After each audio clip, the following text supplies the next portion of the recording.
We're going to be talking about UFOs, aka UAPs, in this session, which is a really challenging thing for science reporters to deal with. The goal of the Council for Advancement of Science Writing is to further better science writing. So we don't have all the answers here, certainly not, but we want to present a sort of thoughtful session, a discussion from some people who have a lot of thinking put into these questions, to try and help us all out. So it's traditional, or it's required almost that you start with the Carl Sagan quote and these sort of things. But one of my colleagues reminded me that the Ring doorbell company is offering $1 million if anybody spots an extraterrestrial with their Ring doorbell. It's a new contest. Thanks, Peter. So I don't, freelancing can be tough, and here's a new gig sort of opportunity for anybody. The Carl Sagan quote, of course, is extraordinary claims require extraordinary evidence, and he was talking about extraterrestrial life, which is the subtext of this whole thing, right? Or not even the subtext, it's right up. And so we have a lot of extraordinary claims, especially in the last 6-7 years, coming from some fairly interesting venues, Congress not least, and we are science reporters, and we are often asked to deal with this.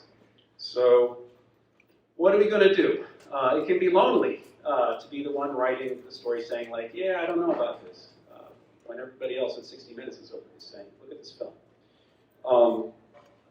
Our panelists today are going to talk about their involvement in some aspects of this survivor question. The first person who's going to speak is Thomas Zurbuchen, who is the director of ETH Zurich Space, but you know him as the former associate administrator for science at NASA. Very distinguished time there. And he is the fellow who announced NASA's recent advisory panel report on UAPs. Like, what is NASA going to do about it? Our second panelist is Nadia Drake, physics editor at Quantum, who was on the panel. So we've got the beginning and the end for you here of the panel. Who's going to talk about what they found, what they decided, and sort of the challenge of looking at this question. Our third panelist isn't here, but he's in California. He's going to come in remotely. Nick West of Metabunk and author of Escaping the Rabbit Hole, who is probably the most prominent sort of analyst of these kind of sightings that you'll see in the papers. And he's going to talk about the challenge of analyzing these kind of sightings, and the sort of questions you might want to ask, and the sort of things you have to think about that when people take a look at these things, a hard look. And his presentation is going to be a recorded one because we don't want any Zoom type stuff like we just had. But he will come on for the questions part of this session afterwards, and I'm told he'll be over here on the side. And our last speaker is Dr. Ian Boyd here at University of Colorado, the Center for National Security Initiatives, who is written and spoken about this in a sort of wider context. Is perhaps going to speak to the DoD side of the perspective, and has been an advisor to the Office of Science and Technology Policies. Basically looked a lot at the interstices of science and society, which is where we're really at here. This isn't a purely scientific question. I'm going to begin with Dr. Zurbuchen. Thomas, if you could, the question, the prompt is, okay, you announced in June of 2022 this UAP panel from NASA, and so that was just your decision on a whim, right? That's all that went into it, right? There's nothing more to it. What could you actually maybe talk about for reporters to understand what goes into making that decision? Yeah. So when I'm on, right? When I became head of science at NASA in 2016, I said the most important thing I could possibly do is appoint a UAP panel. No, that's not what happened. What I want to tell you about here, and in response to your prompt, is really I want to explain to you a little bit how ideas like that come about. But by generalization, you should know that many times, when an announcement comes that looks pretty simple, there's a lot of force fields in the background that have pushed it to that announcement. And that's really what I want to give you a sense for. Before I launch into that, I just want to say how honored I am to be here with you, and how proud I am of all the work that you're doing, how important I think it is. Talking about science is so important for our lives to start this presentation, but also in many other aspects. So thanks for that. I just want to tell you, as an AA of science, and also now I consider that one of the most important activities in this field, communicating science and making it accessible. So when talking about UAP report, I want to just quickly tell you a little bit how a decision like that comes about, and just in general, kind of the way you should think about any decision that comes out that says NASA announces. And kind of what happened in the background are something like 5 force fields that kind of interacted with each other in a specific fashion. The first of them is the science input that comes from the national academies. Science input from committees, very often, I actually think that's really important.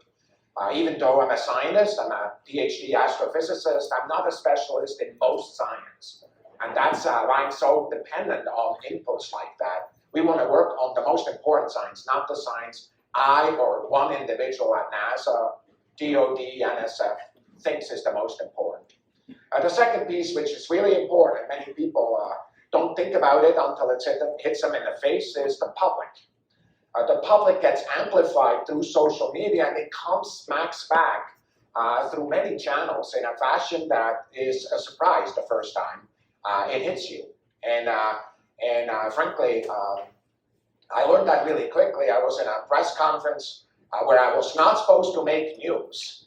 And I was sitting there, and somebody asked me a snarky question, and I couldn't help but give a snarky answer. He asked, like, oh, if I talked about the fact that samples from Mars would be important to have.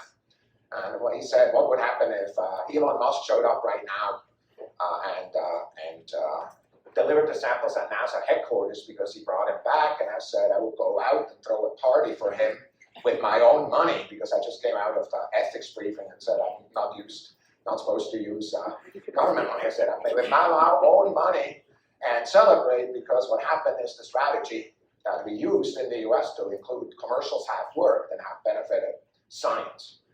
That became the Reddit #1 story, basically of that thing. And I went with full apologies to the administrator. And by the way, he said finally somebody explained it to them the way they understood. But anyway, so it's that. Then, of course, the administrator himself, herself, and then the Office of Management and Budget, Office Science and Technology Policy, and the Congress. And frankly, sometimes it's a single congressional member that drives a lot of action. And if they're persistent enough, and especially if they have an in with the administrator through a political channel, you basically, there's a lot of force that comes from that. So every announcement that you've ever seen, kind of that says NASA says, went at least through 4 of those. So it came from me, let's say, and it basically then went over to the administrator, the Office of Management, Budget, and OSTP. So in the case of UAPs, I noticed that I met a number of people in Congress, and especially Administrator Nelson, that was really enamored by UAPs, and there were roughly 2 or 3 reasons for that. The first one is many of them felt really sorry for the Navy pilots that were belittled when they came forward. And frankly, they felt they needed to stand up to the DOD because they felt like they need to protect a citizen from the government. And it's interesting, I said that in multiple places. The second thing that I found important is politicians are attracted to PR. I once worked for a politician who said, I don't care whether Pluto is a planet or not, but when I tweet about it, I get a lot of likes. So for me, PR is what attracts people. And so basically Senator Nelson, for these or perhaps other reasons, basically said you should do that. He started talking about it in a public fashion. And frankly, I had a really hard time figuring out what to do. And I finally announced it basically because of 3 reasons that I felt were defendable. The first reason is that I really believe, I've looked into it and did a lot of briefings, some of them classified, is that the airspace needed to be better understood. What's flying in the airspace, we don't actually understand at the level that we should. The second reason is that I really felt that looking at AI, which is a new emerging technology, which is particularly suited for that, doing an AI strategy for Earth science and space science data was a good thing to do, and using that as an excuse was fine with me. And the third one was that I really wanted to stand up for something that I felt really strongly about, which is that high-risk, high-impact research should be done by NASA. Just because you feel embarrassed asking the question, you should still do it. Because so kind of reputation should not be the major reason you don't do something. So as a result of that, I came and announced it, and that's where I think Nadia's stories continue. By the way, I specifically put a journalist on there, somebody who worked on kind of life elsewhere, because I felt it was really important on the inside of this independent panel to actually have communication represented, because there's so many minds that I don't think scientists understood, only communicators do. With that, Nadia, I think you ought to go ahead and speak. So yes, I'm Nadia. I was one of the 16 or so people on the UAP panel that Thomas put together. The entire thing, as you just heard, is completely his fault. Curious, how many of you have actually read the UAP report that we published? All right, me neither. So we're going to talk about that. It was 56 pages long. I made some notes about what to tell you. But I think, as you just heard, there were actually quite a few external pressures acting in the sphere to motivate the panel and the report. And I just wanted to start out by saying that we felt pressure from each one of those elements as well as we were meeting and as we were drafting the report. But Dan had asked me to share what I found to be important, what useful takeaways could be for. We can talk about the pressures too. But as far as science reporters, what's useful for you in the report? So my two big main takeaways are that when it comes to understanding UAP, the science that we need is just not there. And so that's what the report was about, and that turned out to be very disappointing for a lot of people. And the second thing was that we as a panel decided that we could use this issue of how to address the question of UAP as a very good example for the public of how science gets done, how the scientific process works, how we go about the business of knowing what we know. So if we actually want to use science to answer this question, these are the processes that we're going to put into place. These are the data that we need. Our job as a panel was to address 8 statements of task that NASA gave us. That was it. We are supposed to craft a roadmap for the agency that it can follow if it decides to pursue this question scientifically. That was actually a very disappointing goal for a lot of people who initially had thought that we as a panel were going to reanalyze the many decades of UAP events. We're going to come up with some kind of conclusions about the nature and origin of these objects. That is absolutely not what our goal was. It was to craft a roadmap that NASA could follow if the agency decides that it wants to invest some resources in scientifically understanding what these things are. So those 8 statements of task, just to go through a few of them briefly, were things like what kind of data already exist that could be useful for addressing this question? What kinds of data can NASA gather that could be useful? What kinds of data exist either among nonprofits or in the private sector that can be useful for addressing these questions? What kinds of reporting systems could be put into place that might facilitate the better gathering of information that could actually be informative? And so that's what we were starting with. For me as an individual, when I started thinking about all of these questions, I had 2 primary concerns. And the first was that, is there enough of a there within the UAP phenomenon to actually suggest that there's a science case for NASA, a civil space agency, to pursue? So is there enough of a science case for the agency to actually pay attention to this? And secondly, if we are going to recommend that NASA decide to pursue this, what can we do that doesn't just reinvent the wheel and replicate what the Department of Defense is doing? What are the things that NASA as a civil space agency can contribute that the Pentagon cannot? So we decided that if NASA wanted to go ahead and pursue this question, the first thing that needed to happen was that we needed to actually approach it scientifically, because as I said, there just is not enough useful data there. We need to figure out how to actually collect data that's informative, that can be analyzed, that can be interpreted in ways that actually answer the questions that we want to answer. And so I think you're probably familiar with some of the problems that exist here, which are that many of the observations of UAP, as you just heard Thomas talking about from military pilots and whatnot, are made using instruments that were not designed or calibrated for the purposes that they ended up being used for. And so those data are scientifically unreliable. You can't use them. Humans are also unreliable. So we all know that eyewitness reports can be very interesting, but they're often not enough on their own to say anything conclusive about the provenance of an object or what an event really is. So how do we get around that? We as a panel suggested that NASA could think about looking at some of the data from their Earth observing assets, some of the satellites that are in orbit that are looking at the Earth all the time. Do those instruments have the resolution that they might need to see something like a large Chinese balloon that is slowly floating over the United States? Is that something that those satellites can pick up? If not, are there satellites from commercial companies that might be useful, data from commercial companies that could also be mined? We suggested that they think about looking into machine learning algorithms to sift through astronomical data, so looking for anything that's weird or relevant. You know, the cliche that came up so many times, and I can't believe I'm about to repeat it, is what is the needle and what is the haystack that we're looking in? We have to define that needle, we have to define that haystack. How do you go about doing that? We also suggested some sort of citizen science campaign, which is something that our chair was very excited about.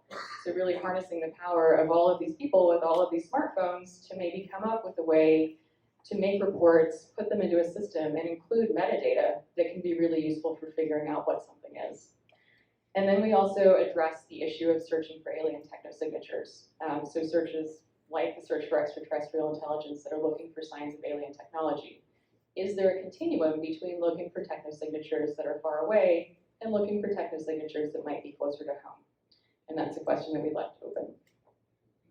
And so that's really about it. That's what the report encapsulates. Again, it's 56 pages long. It's a great read. The photos are also fantastic. Does this one work? Actually, we're going to show a mix.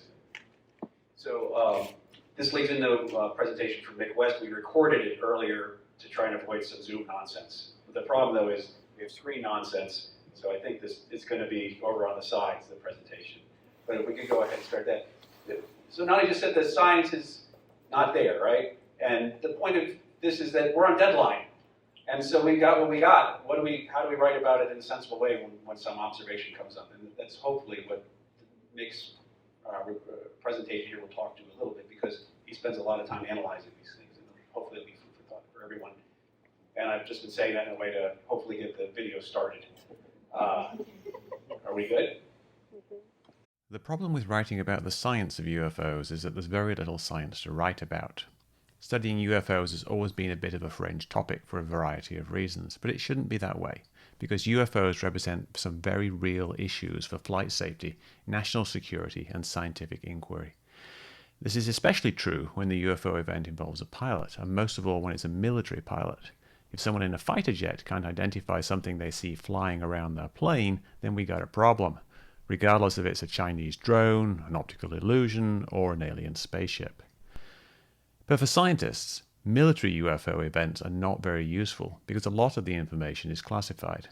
In particular, radar information, which gives the best indication of unusual speeds and maneuvers, has not been released in any useful form in any of the UFO cases from the US military. So with military UFOs, we are reduced to doing analysis on blurry videos and anecdotal accounts from pilots. You can still get a surprising amount of data from individual videos, allowing us to do relatively sophisticated 3D reconstructions, and this is something I've been doing for several years now.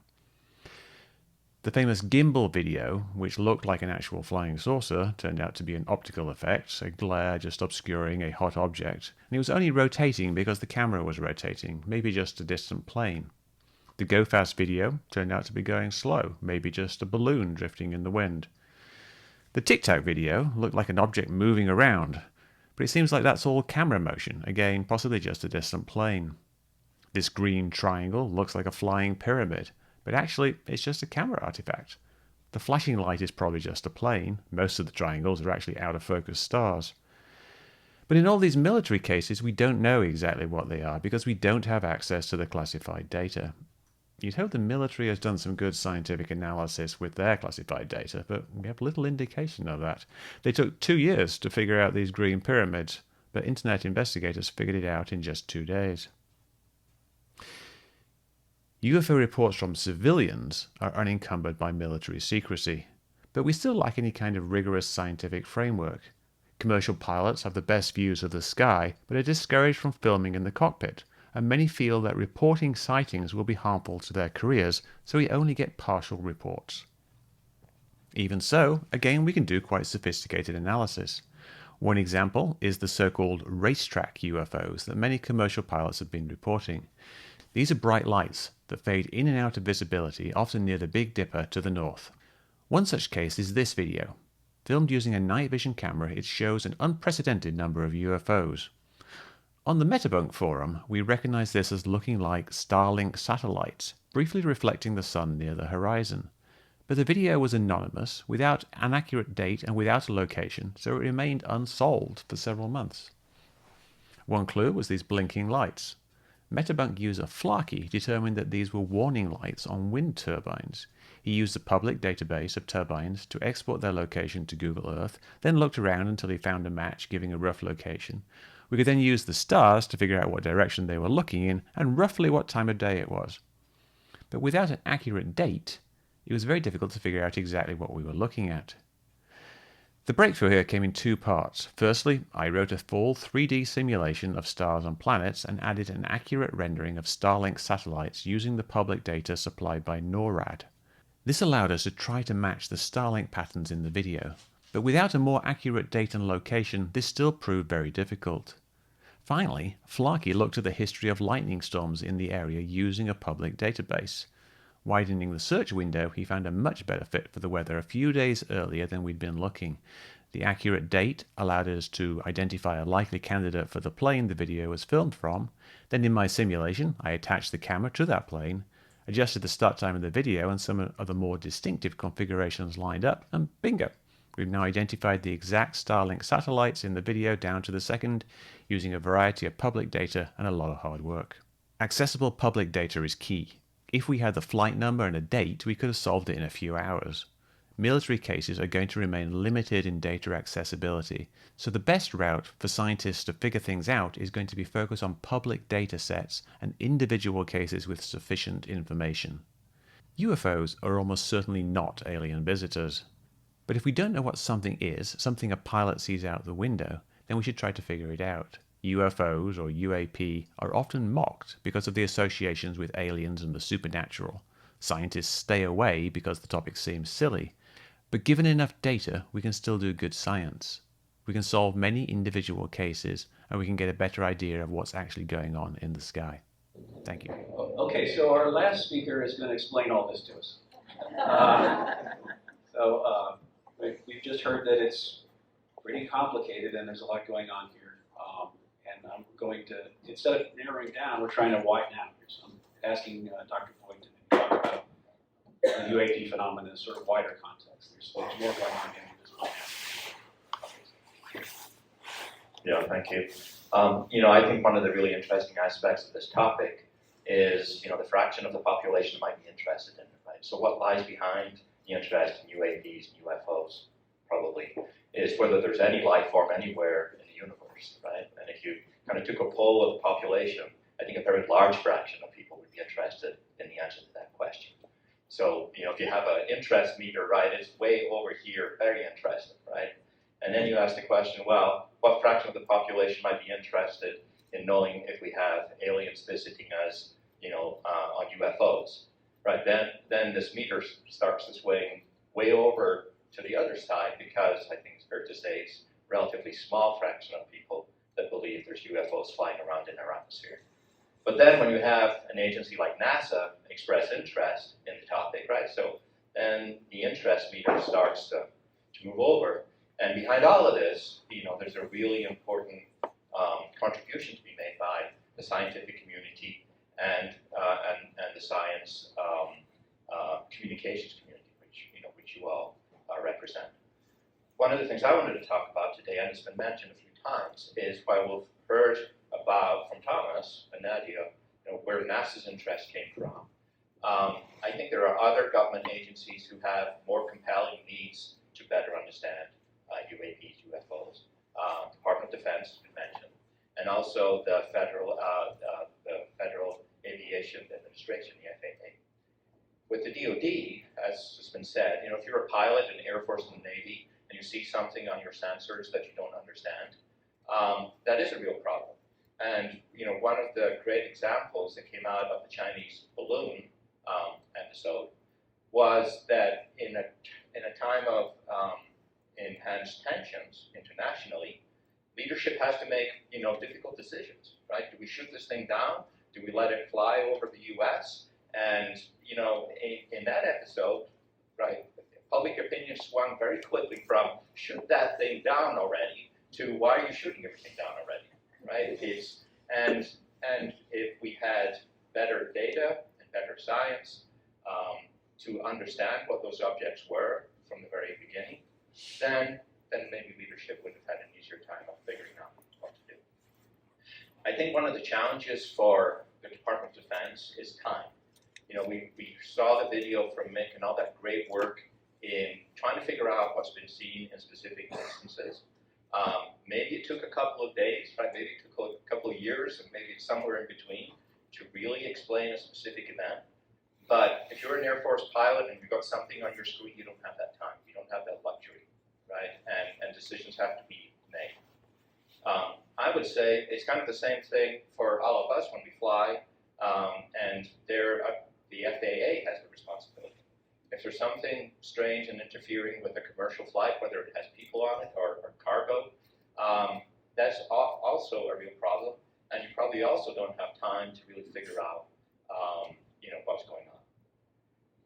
I'm going to disagree a little bit with one of the main conclusions of the NASA panel report that says we don't have the science, because I think what Mick just kind of demonstrated and illustrated is we do have the science, we don't have the data, right? And so how are we going to get enough data to be able to exercise the science that we kind of already know how to do?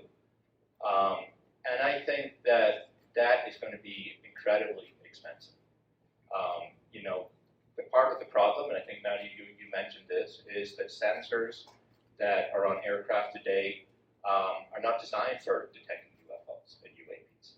They're designed for other things, and they pick up some signals, and it's hard to interpret them. So are we really going to put lots of more sensors on commercial aircraft, military aircraft, for the specific purpose of figuring out what these UAPs are? I mean, the answer is yes, if we can afford it. And also what I think is important is to think about and evaluate the potential risks demonstrated by UAPs and compare those against other risks for, that may endanger flights. There's lots of things that you can think of, like laser irradiation and bad weather and all kinds of stuff, right? And I think in the end, we have to do a careful evaluation and rack and stack and prioritize what are the key challenges, the key risks, things that may endanger flight, whether it's for the military, and they'll do their thing, whether it's for all of us when we're flying, and the FAA, and maybe with NASA's help and other government agencies should be doing that. Because it really is a needle in a haystack kind of problem. And those are, high impact, but low probability of happening. And we probably, in my opinion, I don't think we can afford to do much more than what we're already doing now. One of the things I would like to see, and I think maybe this may already be done, is kind of cataloging events, just like, Mick walked through a couple of the examples there. And in one of the calls we had before the panel meeting, he was talking about the SpaceX, Elon Musk's satellites give a very distinctive kind of pattern in the sky sometimes, which looks weird, but now we know that's just the Starlink satellites going overhead, right? So some catalog could be developed where if it looks like this, it's almost certainly that, right? I think that would be great, right? And build it up over time so that we kind of narrow down the very, very unusual events. But to go beyond that, to be able to explain in real time every single event, I mean, it's not doable, I don't think. And so, so I think from a reporting, science reporting standpoint, I think what's so interesting about this topic is how the science plays into the public perception of what this topic really is all about. So this is the first panel I've ever been on where the people actually respected the time limit. I think that's great. I'm going to ask a few questions to try and get the panelists to disagree with each other some more, and then we'll open questions from the floor. And they might all agree on my questions. And Nick, I think, is going to be remotely capable of being here, even though we recorded it, because we wanted to be here. And my question I ask each panelist is, what is the response? We talked about it a little bit, but what is the responsibility of science reporters here? I mean, is this even a science story? We just heard there's not enough data, there's not evidence. Is this really something that political reporters, the investigators should do? Like, what is our obligation here when reporting about this as science reporters? Does anybody have any thoughts on that? And I'm going to look at Nadia first because she's the editor. Well, I think our obligation as science reporters is also the same as our obligations as citizens, informed citizens, to really think about the information that we are being given, the things that are being provided to us, to look at it critically, to put it in the context of what Ian and Thomas were just talking about, and especially with something like UAP, where it's such a hot button issue, it's so controversial, the interest meter is way over here, to think about where that interest is coming from. This is not just a story about weird shit in the sky, right? This is a story about a cultural phenomenon. This is a story that involves many different branches of government. So when you're thinking about UAP as a science reporter, you need to be doing exactly the same thing that you're doing when you're evaluating a study. Where is this information coming from? How credible is it? What do other people think about it? How is that? Sounds like an editor. I don't know if anyone else has a shot. I'd like, if Mick is on the Zoom, I would wonder what he would say about this, because he's had to answer a lot of questions from reporters and probably has become a consumer of our stories, what he thinks, what he wishes reporters would ask or be saying. Will that work? Here's the big moment of drama in the panel. Hello. Very good. Okay. Yeah, I think perhaps the biggest issue here is that reporters kind of give in to the tendency to sensationalize things. When we're talking about UFOs and UAPs, it kind of naturally goes, when you're talking for a popular audience, towards aliens. But really the science of UFOs and the science of UAPs really isn't about, are these things aliens or not? This is one of a number of different possibilities that people are looking into, and it's not really one that's very high on the list. It's something that's only really left on the list because you can't eliminate it. It's actually impossible to eliminate the possibility that some UFOs are aliens, but there's so many different things, there's so many different aspects of science that we should be talking about, which I think gets obscured by this association with the aliens. Like, we really want to talk about the science of why people are seeing things in the sky, not are those things in the sky aliens. And the reason why people are seeing things in the sky are very, very various. So the science there is things like physics, things like optics, things like meteorology, because people see weather phenomena, astronomy, because we see stars and planets as UFOs, aviation, because we see planes as UFOs. And then there's the science of the instruments. And I think I would kind of perhaps disagree a little bit with the assertion that we need very well calibrated instruments. If you've got a camera that is just simply showing a picture, it doesn't need to be super well calibrated. All it needs to do is show that something is in a particular position, and we can work with that data very well. And that's a lot of what I did with the example that I showed. Is just a simple synchronizing a video to take in 3 dimensions. And then there's the science, of those instruments that we need to understand exactly how they work and why they can create false positives, things like radar, cameras themselves, the infrared tracking pods, information from satellites. And then there's another layer, which is human factors, the human visual system, psychology, the science of memory, the science of confirmation bias, and then social factors and the role of ET in popular culture. So there's all these different aspects of science, which I think gets kind of pushed to the side by the idea that we're looking for aliens, when really we're just trying to explain what people are seeing. So maybe I guess other panelists, or Dr. Zabukin, if you have a thought about how reporters ought to speak on this, but also this whole notion of us being able to catalog this. There's been calls to cataloging. Rand had a report saying we ought to have a catalog. Dr. Boyd sounded a little pessimistic. Nick sounds more optimistic. You're going to be getting a push. We're going to be cataloging this. It's going to be great. You should report it. Like, how optimistic or pessimistic are you about our capability to do this? Because there's a lot of stuff in the sky.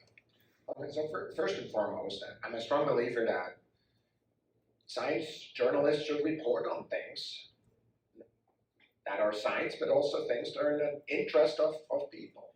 I really, if there's science in the interest of people and somehow we don't talk about it, what that does, it creates this space in which kind of all kind of crap grows that is frankly bad for all of us. And so I'm a strong believer that you have to report it, and especially with the kind of overarching view that Nick, I think, perfectly outlined. Not reporting, not looking at it, frankly, is bad. Look, I mean, when that Chinese balloon was found, you know, remember the reason we talk about it is somebody in Montana saw it from the ground. And then all of a sudden it became clear, oh, there a lot of people know about that balloon and didn't tell us before. But what was actually interesting, that 5 balloons were found within short order of that balloon. What do you think? Right now, if we actually went and cataloged balloons and things flying in air, do you think there's any up there? The answer is many of them. Does anybody, any government agency know where they are? The answer is no. Because in part, we have actually not looked at that. So kind of looking away deliberately because of embarrassment or other reasons is actually a bad thing, in my opinion. I'm also a believer that there's a number of things that used to be UAPs that are now well-recognized science phenomena. Because somebody actually said, wow, these clouds really look weird. Are they? What happened there? It's like, well, it's repeatable. Like, oh wow, there are specific clouds we never knew were there. So for me, I really do believe reporting is, I think, cataloging. And we should try. I don't know whether it's going to be a good idea overall, but we have a whole bunch of new technology available to ourselves now that will make it more searchable than it used to be. And you know, the kind of recommendation that the panel made with Nadia on it, I think is the right recommendation, to actually try to figure out, hey, here's some stuff we don't understand, let's go add data to it and figure out what's there.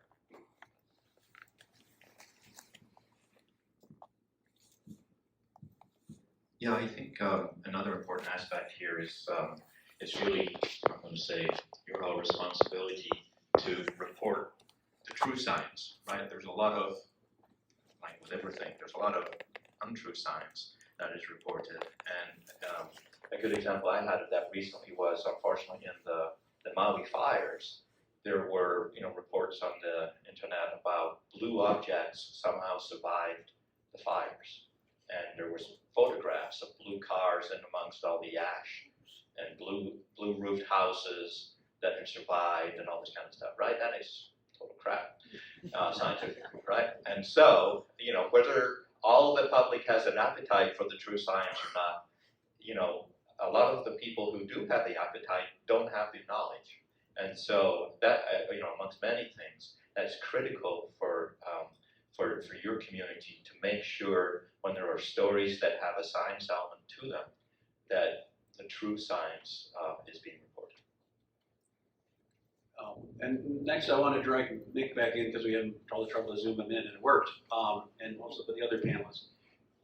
There's just an incredible social media backlash and discussion that goes around when you write about this stuff. And both Dr. Zabukin and Nadia, Dr. Thomas, spoke about, you know, the pressures they felt from the public. I wonder, Nick, you get a lot of shit online, basically. I wondered if you could talk about that, like what reporters maybe, what you've taken away from that, and maybe what reporters might think about that. And if the other panelists might want to talk to this kind of social media pressure and what it means, I would be grateful. Yeah, I do get a lot of pushback, but it's really quite understandable because a lot of people who are in the UFO community and are very interested in UFOs are there because they feel like they've had some personal experience, like they themselves have seen a UFO or they've had some kind of encounter with something that they see as being related to the UFO phenomenon. And so when they see people being critical of that subject, especially if they see people mocking the subject, then it's very, very upsetting for them. And that's quite a large proportion of the community that's deeply interested in UFOs. And so you're going to get pushed back. And the way that I deal with that really is, first of all, you just ignore the ones that are the worst. You can't do very much with them. But with everybody else, you try to understand where they're coming from. You get their perspective. You try to talk to them if possible, but also try to do it in a neutral way. A lot of you see on TV, you see them playing the X-Files music, you do the tinfoil hats and things like that. That just starts things off on the wrong foot. Even just introducing an article with a joke about aliens can really set the wrong tone. So you've got to be kind of very neutral but accurate. You can still frame things in the context that aliens are not a very likely explanation for what we are seeing, and the possibility of alien life being here is very small based on what we know about the universe. The opinions vary there. But you can be very neutral in your discussions without triggering people's emotional responses. But you need to be aware that those deep emotions do exist within the community, and that will help you navigate that. Yeah, I'll talk about this a little bit too. As a member of the panel, also as someone who has a family connection with looking for aliens, hearing people's stories about things that they have experienced that they don't understand has been a part of my life for a very long time. And so I have had a lot of experiences just listening. And usually what happens when I'm in those situations is I'm thinking like, I believe this person. I believe that they saw something or experienced something that they cannot explain. That's completely legitimate. What I don't understand is how you go from there to ascribing whatever that is to an extraterrestrial civilization. Those dots don't really connect. That's my personal perspective. I will say that as a member of the NASA panel, I had been prepared for a lot of backlash on social media. I was unprepared for how nasty it was. It was really, really bad. I know Mick gets a lot of this as well. I tend to be more under the radar when it comes to UAP Twitter than he is generally, and so once I opened that door and the floodgates opened, and it was a lot. What happened with me, I think, was that I certainly was not the only panel member who was getting a lot of harassment and hate from online, but with me it was a little bit different in tenor because I'm a woman, and that I think was very threatening for a lot of people to have someone come in and say, we need more information to understand what it is you saw, to have someone like me saying, I don't believe the same thing that you believe. It's a little bit like trying to talk with people about religion. You're not going to win, you just don't do it. So I was getting a lot of kind of misogynistic backlash, people questioning my qualifications. It got really nasty. It got nasty to the point that we had to get NASA security involved, which you all heard about if you were watching the public meeting. That was a real issue. So it is something that I was prepared for, but also unprepared for. Yeah, I did not know that world exists, right? If you're related to any of this UAP thing, and it's an avalanche of garbage and crap and hatred and everything. I did not know, and I don't know how to handle it. Like if I said I could just ignore it, I mean, Nick seems to be better at this than I mean, generally I don't look anymore, right? But it's not easy, right? And kind of in my case, it's not threats to my life, generally speaking, which happens in other cases, right? So, but it's that is really an aspect. I mean, I understand if some journalists say, hey, I have nothing to do with this because I'm not going to handle that. I mean, I understand that. I just want to make sure that everybody understands it's there. I don't understand the psychology of it. Frankly, I don't know anybody in that world. I remember, like, almost anywhere I get to talk now, I'm known in that circle. Somebody shows up, right? So and often it's less threatening there, but you know, there's a guy who sends me an email every day. Like, I think I met him in New York a few years ago, right? So he's kind of talking about the spaceships that follow him. In this case, he's not threatening. It's kind of, I feel sorry for the guy. It's like, you know, probably you get probably psychology involved or something, like help needed. But again, I just want you to know it's a big spectrum, and I don't know how to handle it. It's the worst of you, kind of in my world, the worst I've seen. The worst I've seen, and kind of in a pseudoscience realm.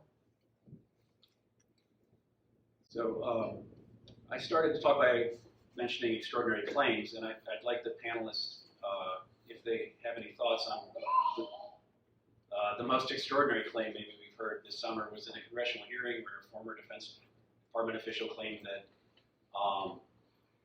the U.S. government has been hiding UFOs. That's suddenly serious because it's said at a congressional hearing. Would you guys, any of you want to touch that? I'm asking, looking at Dr. Boyd. I have some thoughts on it, but I'm not important.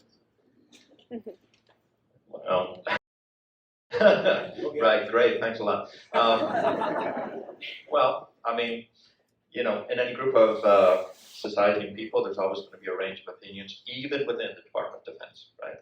And people have their own agendas and motivations for making statements at certain times. I have no information at all to say whether that statement is true, false, or something else. But I think part of the theme of the panel today has been that, you know, this is a hot topic. It involves a range of aspects, right?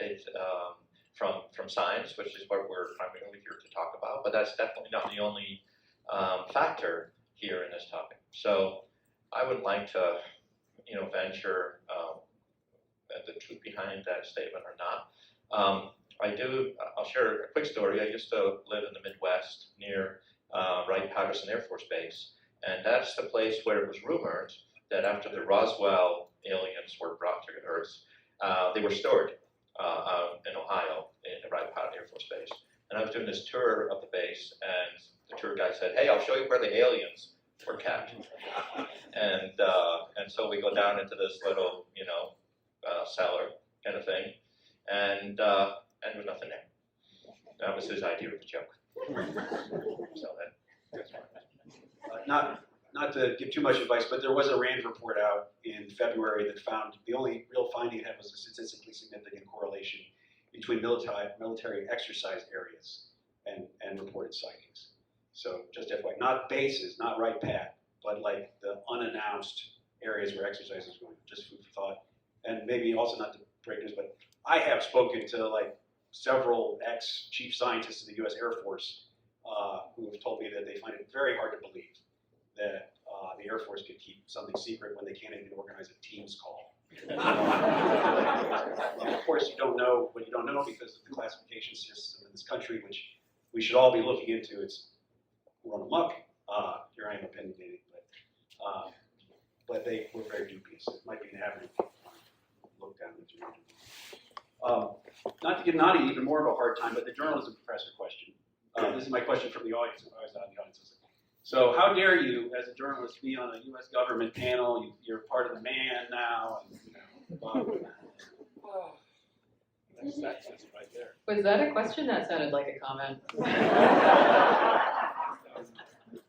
asked, how dare you? Fair. Yeah, so I have had this question a couple of times. My main motivation for agreeing to work for the man was I was really interested to see how these reports are put together. As someone who has reported on the reports, very meta, I was curious about the backstory What's the process that happens? How does this thing get generated? So that was one of my motivations. The other is, UAP is an interesting question. It lives in a category of phenomena that I think is particularly challenging for us as science reporters to handle. So I wanted to learn more about that. Before I agreed to participate in the panel, I had run the question of participating all the way up the flagpole at a couple of publications that I was writing for at the time to see if there were any objections from people who were in positions of more power than I was. And the answer was no, as long as there's no financial benefit. So I was not being paid. I actually turned down the honorarium that came along with participating, so I was doing work for free. You're welcome. And we made sure to keep me unaffiliated with any publication to preserve editorial independence for the publications that I work for. So it was really just minimizing any potential conflict of interest while allowing me to go about this exercise that I actually found to be very useful. Again, and just learning how these things are put together, but also one of the best parts for me was just meeting the other panelists because it was a really, really interesting group of people. Does that answer your comment?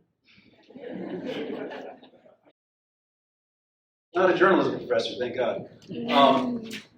So I think we'll go to the floor questions because everybody has either answered or anticipated the questions we've had.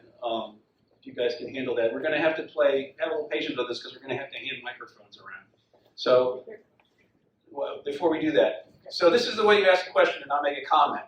Hi, my name is, and my question is blah, and that's what you say. Nobody wants to hear about your family background. There's a question from this person here. Who is that person? Hi, I'm Robin.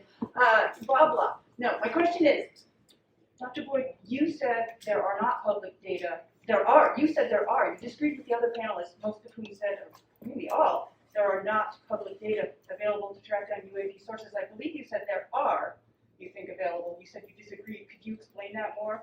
What data are those and why do you disagree with the others, perhaps?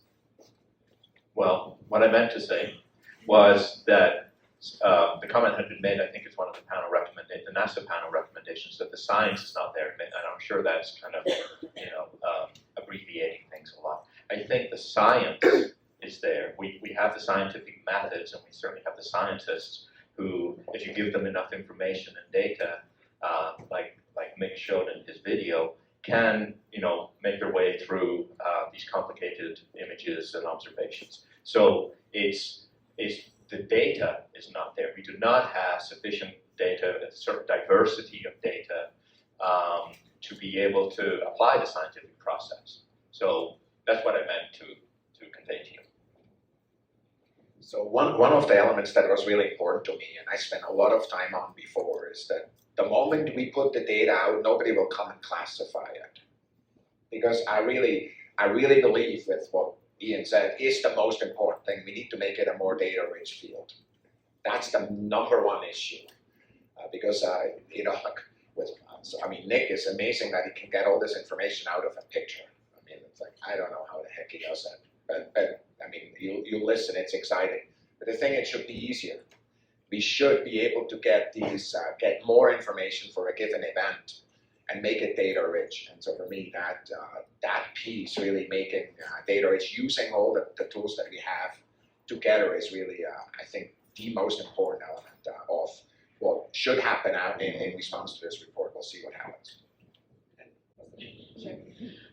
Hi, my name is Chelsea Goad, and I work a lot with the Exoplanet Exploration Office at NASA, and we talk a lot about the search for life, which, internally we all can see the differences between the ongoing search for life and the discussion around UAPs, but I think to the public it can sound like and feel like the same conversation, and I think they can be conflated really easily. And so I'm curious what you think about how the kind of recent surge in public conversation around UAPs is kind of influencing the public conversation around the search for life, especially as that's kind of ramping up and building with new technology.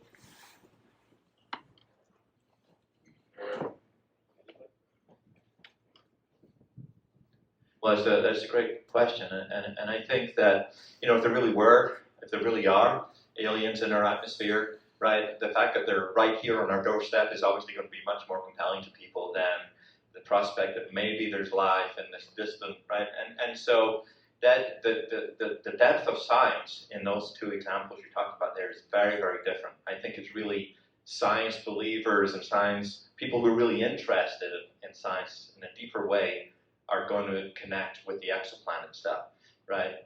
The average person on the street is probably not, right? But the average person on the street would be very interested if, you know, UFO and an alien was on the front cover of the New York Times tomorrow. Don't let me lose Mick if he has anything to say. Yeah, I think the problem is that the science of exoplanets is inaccessible to the average person, especially, you know, what we're doing. You know, we have this. The man on the street probably has this idea of we send cameras out and we're taking pictures of these planets because we see these artist renditions of them. But what we're really seeing are just basically signals that aren't very accessible to the normal person. We're seeing like signatures of the atmospheres, and we're seeing occlusions of the star by the planet, and perturbations of other things. And that simply isn't very interesting when you compare it to something like UFOs flying around jet pilots. So, you know, I think you really do have to look at it as two separate audiences, or perhaps as a challenge for you as a science writer to try to make this somewhat, arcane and unusual science of distant planets accessible to the regular person when they're easily distracted by things like the possibility of alien visitors. Yeah, and then just the only thing I want to add is that there are some polls that really show that if you ask people, is there life elsewhere in the universe, right? Kind of that number is really is coming up, and it's especially coming up with younger individuals, and I think part of that is that they're hearing you and your colleagues. Like, even though it's kind of harder to explain exoplanets and other places, they're hearing you, the science discourse around that, and are getting excited. So I would love some insight from this panel. Thank you for coming. And is there an explanation for the 1967 Malmstrom UFO incident where a U.S. Air Force lieutenant reported that 10 Minuteman I ICBMs were disabled? Nick.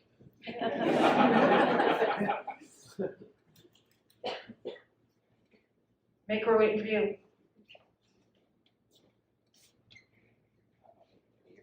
Did he hear the question? She was disabled. Uh-oh. Maybe we'll go back to that one. Let's go to the next question. Hi, my name is Rachel Lenz. I love your socks, by the way. I work at NASA Goddard. And my question is, what is it going to take to destigmatize this topic?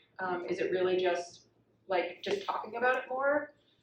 Especially when you get to the different levels, like whether it's government officials or just regular scientists or just, the public. Thank you. I'll start, and then maybe Ian, you might want to chime in, but destigmatizing the topic is actually a big section of the report that we put together, with the idea being that when something is stigmatized, it really hampers data collection, so you don't get the types of observations that are going to be useful. In terms of destigmatizing it, some of the recommendations that we made were for agencies like NASA to fund research into UAP, to sponsor workshops, to call for papers, small grants that might motivate people to really address the topic scientifically, and in doing so, bring it out of the fringe and more into the mainstream. And I think, that's one way that it can be done. Within the Department of Defense, I think we're looking at a different set of factors that lead to stigmatization, and I'm definitely not the expert about how to deal with that. Do you have thoughts?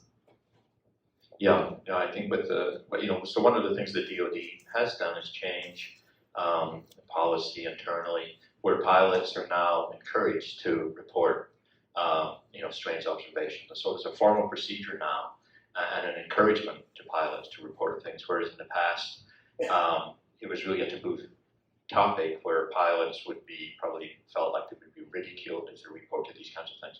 So it's a small step within the DoD, I would say, but it is a step in the right direction. And yeah, I agree with what you said. The idea that it's trying to make small steps towards making this a regular scientific topic is what's needed. Do we have Mick on the previous question? The Maelstrom instrument. Yeah, well, the previous question was a question about the Maelstrom instrument, which was where some nuclear missiles went offline, and there was also a UFO sighting at the same time.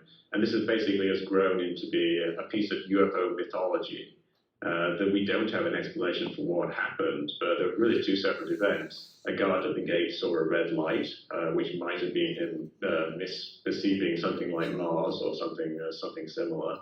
And then there was also a malfunction of a bunch of nuclear missiles, which of course is a very serious thing, and it was investigated, and they never actually found out what went wrong with it. So we have this kind of mystery where we don't know what actually happened, and there coincidentally happened to be a fairly boring UFO encounter at the same time, and people have conflated those two things, and they say that UFO turned off these missiles, but really there's no actual evidence for any correlation between the two things other than being briefly approximate at the same time. So it's just one of those mysteries. There's a bug in the hardware back then, made the missiles go offline. It never got solved, or if it did, it's still classified. And then there was a UFO sighting. So it's not a lot that you can do with it beyond that simple statement of fact. The only thing more classified than naval pilot performance probably is nuclear missile performance. So that's a hell of a...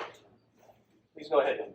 Yeah, my name is Alan Boyle. I'm with CASW, and my question is, what's next? The report was filed. NASA says it has a director of UAP research. It sounded like they were interested in that idea of using AI to analyze reports. I suppose some people in the UFO community would say, oh, we've been taking these reports for decades and we've got lots of data about where these were sighted, et cetera, et cetera. Can't you use these? But I guess, briefly, what's next? So I'm no longer in charge, right? So I can say whatever I want to, and it has no significance whatsoever. But I think what will happen, generally speaking, is the person that was assigned is now asked to put together a plan. Some of these will be part of the Roses call, right? That will be released in March next year. Basically say, here's opportunities, and you squeeze them in. They may or may not decide to kind of create a standalone kind of piece. Generally speaking, I think it's a lot easier to do that. When I added, we went through a change that kind of made less news than I was not necessarily wanting news, but we actually made techno-signatures part of the RNA program. It was not part of the RNA program before 2017, and we added it in part because of our authorizing bill that told us that looking for life elsewhere was one of the purposes of NASA. And so basically we added techno-signatures. So the way we did it is we just added it to calls that were already there. So I would not be surprised if that's the way it's done. It's basically say including, so you add a few words and basically use the vehicle that's already there. And then the question is, you move the ball now. The question is now how you do the reviews, and you may decide to do the reviews together just to make sure that you don't get into a review situation in which kind of the panel ties itself up. You really want the kind of spirit that's in the report. Hi, my name is Donovan. Sorry, I'm a impediment. My question is for Dr. Mick. You said that you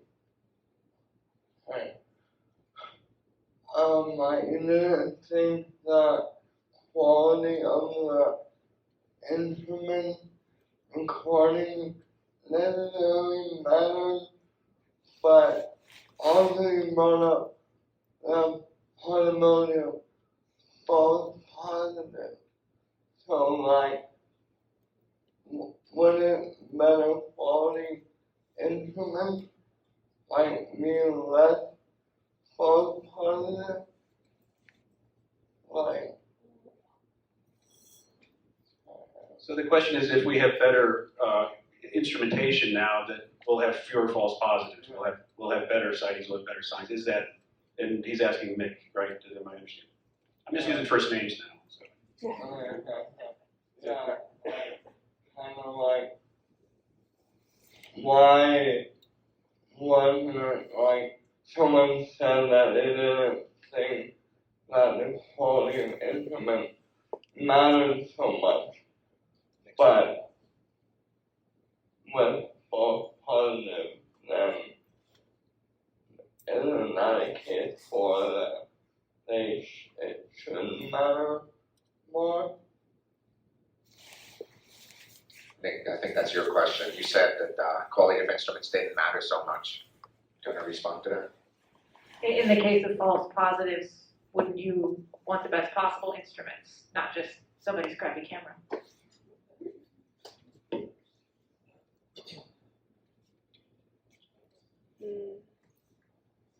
I think we lost him again. Yeah, Zoom. Processing that one. So Remy, like, why don't I answer kind of my perspective of that? You know, I think what he's saying is right in the sense that there are data available and the data should be used as data, even if the cameras are not well calibrated, the flat field is not good, there are kind of lighting issues and so forth that one can understand but you have to interpret. It is true if you have higher quality instruments of the type that are calibrated in science, some of these things are taken out. So the number of false positives, the number of unexplained effects will massively drop. I think the issue was only in that sense, that's why I think the recommendation from Nadia's panel really was you should use the data that are there in the high quality sensors to make an inventory of those things. So in that sense, I think that you're exactly right?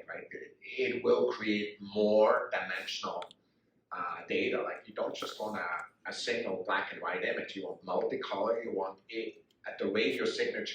In addition to that, you want, so you have a hyper spectral, if you want, signal for this that is calibrated. By doing that, you really are able to identify phenomena. So calibration is certainly a good thing. I think the point just made by Nick is, hey, even without calibration, it may still be useful. Yeah, I think you do need better data, but I think historically speaking, with better data, we haven't actually had any more resolution of things that point towards things like extraterrestrials. We learn more about things that are actually there in the sky. But UFOs traditionally kind of live in what I call the low information zone, which is kind of at the distance or set of circumstances that's just far enough away where you can't tell what they are. And if you get better instruments, you get more powerful cameras, more better radar, and even better algorithms with your AI to filter through things. I think probably the most likely outcome is just going to kind of expand where that low information zone lies. So we're seeing things that are further away, which are now UFOs, and seeing things that are, out of reach of previous instruments, which are now UFOs. If there is something out there, maybe eventually the resolution will get good enough that we can see it. But traditionally, what's happened, you get more cameras, we just get more blurry photos. I just want to add a little bit of information for context because we're talking about making inventories of events. The DoD has one, the All-Domain Anomaly Resolution Office, which is the lead office within the Department of Defense, does have a catalog of UAP reports going back something like 17, 20 years. In that catalog, there are 800 plus reports. These objects are not immediately is doing a lot of work in the sense, immediately identifiable by either sensor or human. Hi, I'm Alex Woodsey, a freelance writer and correspondent for Nature. My question is about who's doing UFO journalism right. There's a lot of misinformation, bad press from reporters of all stripes, producers of all stripes. What are some examples of outlets or reporters who are doing this accurately and right? We only have about 5 minutes, so people at the end of the line. It's going to sound really bad, but I like the story you wrote. No, I mean, there's a number of really good stories in many areas. I mean, I've seen by kind of people that have put out that are basically saying, look, here's what we have. Here is what generally the explanations are. Here's the data for kind of nature of it. Here's the steps going forward. And kind of in the story, I think in most of the good stories that I've seen, at the end it basically says, look, the fact that they're extraterrestrial is very unlikely in that with the data that we currently have. Some of these stories are tied to a specific event. Some of them are tied to a specific report or some action. Sometimes they're tied to a person or two. Probably those I less appreciate, generally speaking, because I'm more kind of interested in the science investigation as a whole. I mean, pushback. Perhaps I'm not understanding the question.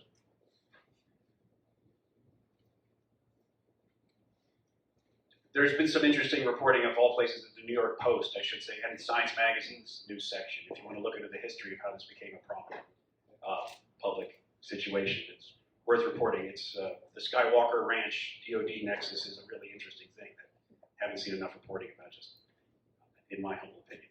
Please go ahead with the next question. I'm Dan Keller. I question how this fits into science reporting. Science reporting is based on science. Science is based on refutable null hypotheses. Is the null hypothesis that there is no UAP? No, we know that there's something in the air and it's a phenomenon. But really, that's trivial. How should we qualify this as being phenomenology with a smattering of pop culture and not hard science? Well, if I go back to thinking about it from the DoD perspective, if there is going to be progress made on identifying UAPs for that application or for the FAA for when we're flying the sky, it's going to come through science, right? I mean, the pathway to having a clearer picture is going to be science-based. And so I think that's part of the story here, right, is to following on from the NASA panel, following on from what Thomas was describing for what next steps might be from the NASA perspective. This is all science-based, and I think part of the idea here is for your community to keep the science going, not allow the topic to be overwhelmed by non-scientific considerations. And I'll just add that I think part of one of the big problems in society is that people fundamentally misunderstand how science is done. And that's why we as a panel thought that this question would be a very good example that we could use to teach people how science is done. What is the process? As I said, how do we go about the business of knowing what we know? Really trying to hammer home that science reveals reality rather than sculpting it, regardless of how unsatisfying or confusing that is. And this, I think, is the perfect topic to use as that example. If I make a simple point, of all the science stories this year that are coming out, these are not the most important ones. This next one, hopefully is a quick one. It's going to have to be our last question. Hello, my name is Hannah Webster. Nadia, I think this piggybacks nicely off of your most recent point. I think we're all pretty frustratingly aware of the fact that mis and disinformation spreads quicker online than journalists can write. Is there a way to kind of dispel myths in real time, or is it best to just do the work of writing a well-reported piece and kind of not fuel the fire of like the fringe arguments? Man, if I knew the answer to that question, I'd have it solved. I don't know. I'm actually curious. I mean, I think there is a lot to be said for journalism as a vehicle for truth, right? That's why we're here. And I think we should continue to do that. I think combating mis and disinformation right now is one of the biggest challenges that we have. And I don't know what the solution is, but maybe. I don't know the solution either. Let me tell you, I grew up in a fundamentalist kind of church environment, and kind of a lot of the discussions there sound really familiar around this. So in other words, there's never been anybody that was convinced by any argument to move away from their initial beliefs. I think what's important is I would really spend a lot of time thinking about engaging in that fringe before you do so. I mean, I just think it could be a huge waste of time.